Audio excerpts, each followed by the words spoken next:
Go to any grocery store and you'll find that one of our most important values is choice. You can buy food from all over the world at any price range. Of course, not all choices are equal.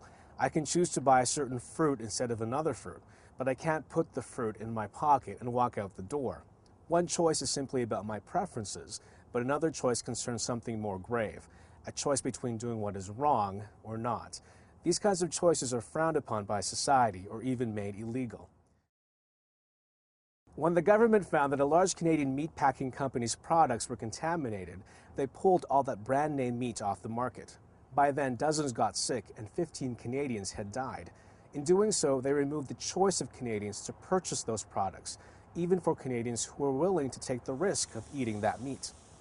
This was true of pregnant women too, because even if the meat could only make adults sick, it could kill their unborn children, especially those in their first trimester. So clearly, we can't choose to do whatever we want, especially if that choice is lethal to ourselves or to other people. And that's the same with the abortion debate. We recognize abortion is a choice, but just because it's a choice, it doesn't mean it should be legal. For example, if a woman were to buy some of that contaminated meat and intentionally feed it to her child, the government would likely put her in jail for child abuse. So the question isn't, is abortion a choice? The question is, what kind of choice is it? Is it a lethal choice? Most abortion advocates have tried to answer that question by claiming that women can not only choose abortion, but they can choose to value the fetus whatever way they want. If they are religious pro-lifers, they say, they can accept the fetus as valuable for them. If they are not, they can choose to value the fetus as much or as little as they want. One abortion advocate writes that there will never be consensus on the status of the fetus. Therefore, we should leave it up to each pregnant woman to decide their fetus's value.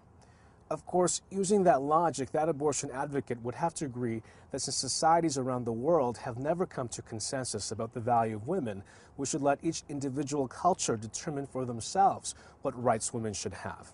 Her own argument undermines the claims of feminism.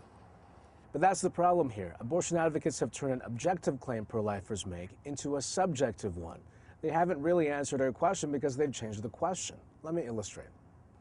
Imagine if I were to offer you a choice between this orange and this apple. Which one would you choose? Would it matter? Well, not really, right? But then if I were to tell you that one of the fruit had the same lethal contamination as the maple leaf meat, would it matter then which one you chose? Of course it would, because the criteria you use to make the choice is no longer about what you prefer, but about the facts. Which fruit nourishes you and which one poisons you. Not only that, you'd be mad at me for offering you that choice in the first place, right? Because it's not really a choice. When pro-lifers say abortion kills an unborn child, we are not making a preference claim.